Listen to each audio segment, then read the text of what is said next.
আউযু বিল্লাহি মিনাশ শাইতানির রাজিম বিসমিল্লাহির রহমানির রহিম রব্বি ইশরাহ লি সাদরি ওয়া ইয়াসসির লি আমরি ওয়াহলুল উকতাদাম মিন লিসানি ইয়াফকাহু কওলি।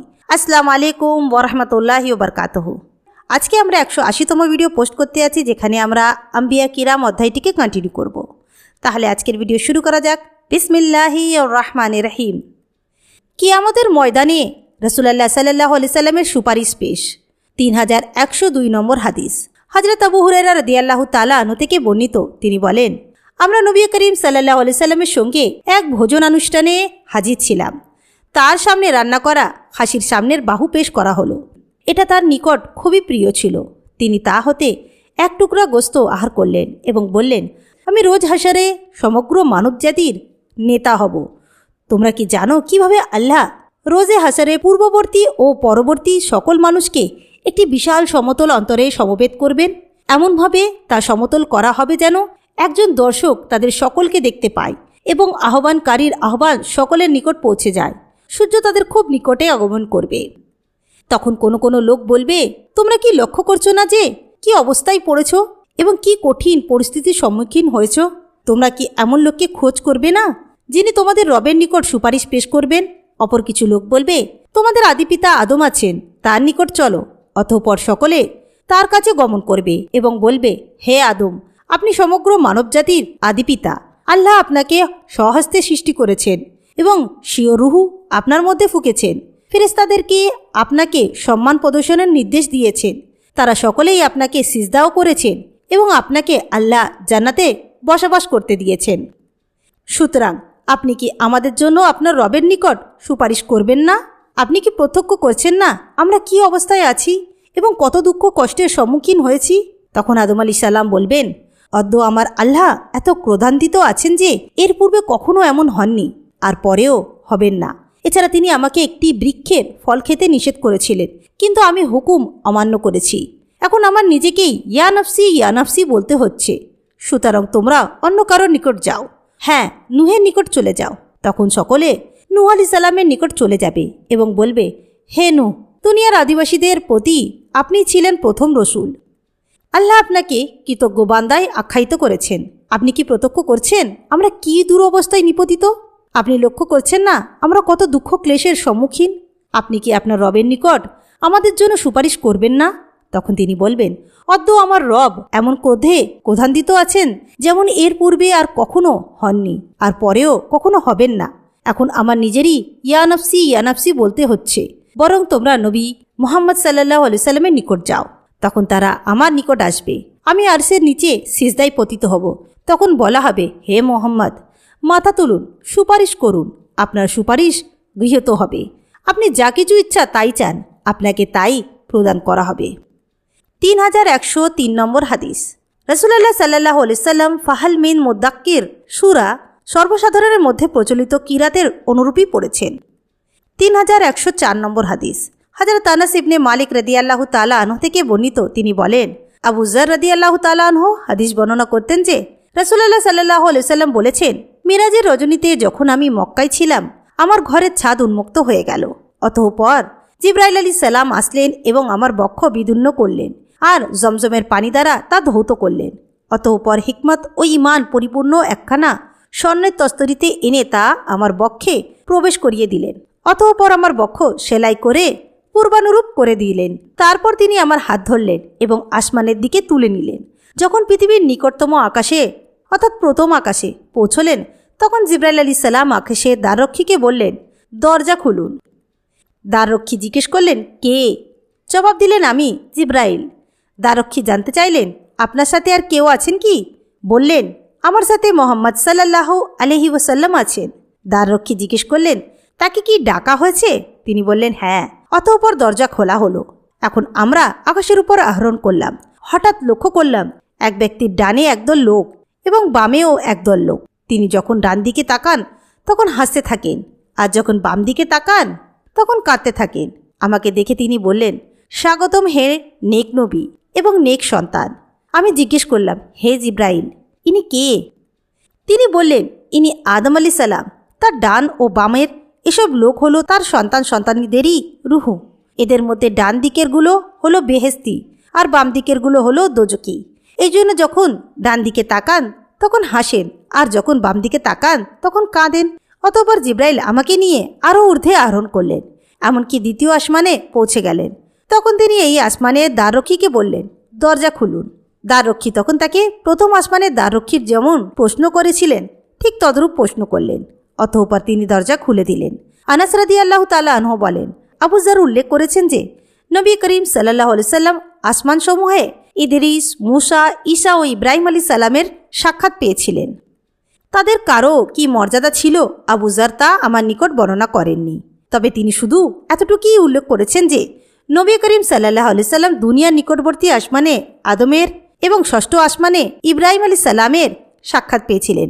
আনাস বলেন, যখন জিবরাইল আলাইহিস সালাম ইদ্রিস আলাইহিস সালামের পাশ দিয়ে অগ্রসর হলেন তখন ইদ্রিস আলাইহিস সালাম বললেন, হে নেক নবী ও নেক ভাই, স্বাগতম। আমি জানতে চাইলাম, ইনি কে? জিবরাইল আলাইহিস সালাম বললেন, ইনি মুসা। তারপর ঈসা আলাইহিস সালামের পাশ দিয়ে অগ্রসর হলাম। তিনি বললেন, হে নেক নবী ও নেক ভাই, স্বাগতম। আমি জিজ্ঞেস করলাম, ইনি কে? জিবরাইল আলাইহিস সালাম বললেন, ইনি ঈসা আলাইহিস সালাম। তারপর ইব্রাহিম আলাইহিস সালামের পাশ দিয়ে অগ্রসর হলাম। তিনি বললেন, হে নেক নবী ও নেক সন্তান, স্বাগতম। আমি বললাম, ইনি কে? জিবরাইল আলাইহিস সালাম বললেন, ইনি ইব্রাহিম আলাইহিস সালাম। ইবনে শিহাব বলেন, আমাকে ইবনে হাজম জানিয়েছেন যে ইবনে আব্বাস রাদিয়াল্লাহু তাআলা আনহু ও আবু হাইয়া আনসারি বলেন, নবী করিম সাল্লাল্লাহু আলাইহি সাল্লাম বলেছেন, অতঃপর জিবরাইল আমাকে ঊর্ধ্বে নিয়ে গেলেন। শেষ পর্যন্ত এক সমতল স্থানে গিয়ে উপনীত হলাম।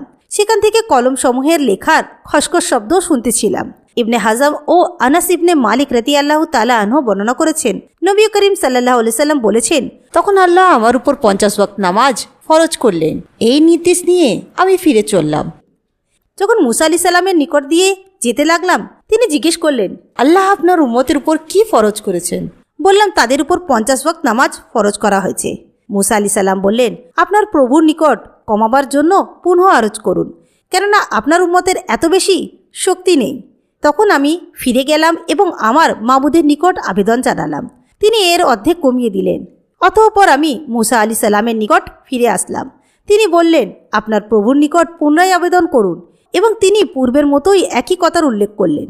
তখন তিনি আল্লাহ পুনরায় এর অর্ধেক মাফ করে দিলেন। আবার আমি মুসা আলাইহিস সালামের নিকট ফিরে আসলাম এবং তাকে এ খবর দিলাম। তিনি বললেন, আপনার প্রভুর নিকট পুনরায় গিয়ে আবেদন করুন। আমি তাই করলাম। তখন আল্লাহ এর এক অংশ মাফ করে দিলেন। আমি আবার মুসা আলাইহিস সালামের নিকট ফিরে আসলাম এবং তাকে তা জানালাম। তিনি বললেন, আবার গিয়ে আপনার প্রভুর নিকট আরজ করুন, কেননা আপনার উম্মত এতটুকু আদায়েরও শক্তি রাখে না। তারপর আমি আবার ফিরে আমার প্রভুর দরবারে পুনরায় আবেদন জানালাম। তিনি বললেন, এই 5 ওয়াক্ত নামাজ বাকি রইল, কিন্তু তা সবের ব্যাপারে 50 ওয়াক্ত নামাজের সমকক্ষ হবে, কেননা আমার কথার পরিবর্তন হয় না। অতঃপর আমি মুসা আলাইহিস সালামের নিকট প্রত্যাবর্তন করলাম। তিনি বললেন, পুনরায় গিয়ে আপনার প্রভুর নিকট আরজ করুন। আমি বললাম, এখন আর প্রভুর সম্মুখে যেতে আমার লজ্জাবোধ হচ্ছে। অনন্তর আমি সামনে চললাম। শেষ পর্যন্ত জিবরাইল আলাইহিস সালাম আমাকে সাথে নিয়ে সিদরাতুল মুস্তাহাই এসে পৌঁছলেন। এমন অপরূপ বর্ণতা পরিপূর্ণ দেখলাম, যা বর্ণনা করা আমার পক্ষে সম্ভব নয়। তারপর আমাকে বেহেশতে প্রবেশ করানো হলো। দেখলাম এর ইট পাথরগুলো মতি নির্মিত এবং এর মাটি মেশক। 3105 নম্বর হাদিস। হযরত ইবনে আব্বাস রাদিয়াল্লাহু তাআলা আনহু নবী করিম সাল্লাল্লাহু আলাইহি সাল্লাম থেকে বর্ণনা করেছেন, নবী করিম সাল্লাল্লাহু আলাইহি সাল্লাম বলেছেন, সকালের বায়ু দিয়ে আমাকে সাহায্য করা হয়েছে এবং দুপুর এক প্রকার ধ্বংসকর পশ্চিমা মরু হাওয়া দিয়ে আজ জাতিকে ধ্বংস করা হয়েছে। হযরত আবু সাঈদ রাদিয়াল্লাহু তাআলা আনহু থেকে বর্ণিত, হযরত আলী রাদিয়াল্লাহু তাআলা আনহু নবী করিম সাল্লাল্লাহু আলাইহি সাল্লামের নিকট কিছু স্বর্ণের টুকরা প্রেরণ করলেন। তিনি তা 4 জন লোকের মধ্যে ভাগ করে দিলেন। আকরা ইবনে আহাবিস আল হাজ্জালি, যিনি মাজাসিরি সম্প্রদায়ের ছিলেন, ওয়াইনা ইবনে বদর আল ফাজারি জায়দ আত্তাই, যিনি বনু নবহান সম্প্রদায়ভুক্ত ছিলেন, এবং আলকামা ইবনে উলাসা আল আমিরি, যিনি বনু কিলাবের অন্তর্ভুক্ত ছিলেন। এতে কুরাইশ ও আনসাররা ক্ষুব্ধ হল এবং বলতে লাগল, তিনি নবী করিম সাল্লাল্লাহু আলাইহি সাল্লাম নজদবাসীদের নেতাদেরকে প্রদান করেছেন আর আমাদেরকে উপেক্ষা করেছেন, অর্থাৎ দিচ্ছেন না। নবী করিম সাল্লাল্লাহু আলাইহি সাল্লাম বললেন, আমি তো তাদের মন খুশি করেছি। তখন এক ব্যক্তি সামনে অগ্রসর হলো, যার চক্ষুদয় কোটারাগত, গণ্ডদয় স্থলিত, ললাট উঁচু, দাড়ি ঘন ও মস্তক মুন্ডানো। সে বলল, হে মোহাম্মদ, আল্লাহকে ভয় করো। তিনি বললেন, আমি যদি নাফরমানি করি তবে আল্লাহর অনুগত্য কে করবে?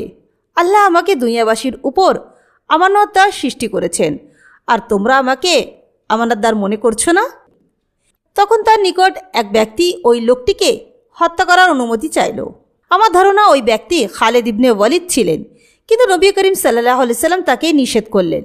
লোকটি চলে গেলে নবী করিম সাল্লাল্লাহু আলাইহি ওয়াসাল্লাম বলেন, এই ব্যক্তির বংশে বা এই ব্যক্তির পরে এমন কিছু সংখ্যক লোক হবে যারা কোরআন পাঠ করবে কিন্তু তা কণ্ঠনালী অতিক্রম করবে না। ধর্ম হতে তারা এমনভাবে বের হয়ে যাবে ধনুক হতে যেভাবে তীর ছুঁড়লে বের হয়ে যায়। তারা মুসলমানদেরকে হত্যা করবে এবং মূর্তি পূজকদেরকে অব্যাহতি দেবে। যদি আমি তাদেরকে পেতাম তবে আজ জাতির মতো অবশ্যই তাদেরকে হত্যা করতাম। 3106 নম্বর হাদিস। হযরত আসওয়াদ রাদিয়াল্লাহু তাআলা আনহু থেকে বর্ণিত, তিনি বলেন, আমি আব্দুল্লাহর নিকট হতে শুনেছি, তিনি বলেছেন, আমি নবী করিম সাল্লাল্লাহু আলাইহি সাল্লাম হতে ফাহাল মিন মুদাক্কির কে মশহুর কিরাত অনুযায়ী পড়তে শুনেছি। 3107 নম্বর হাদিস।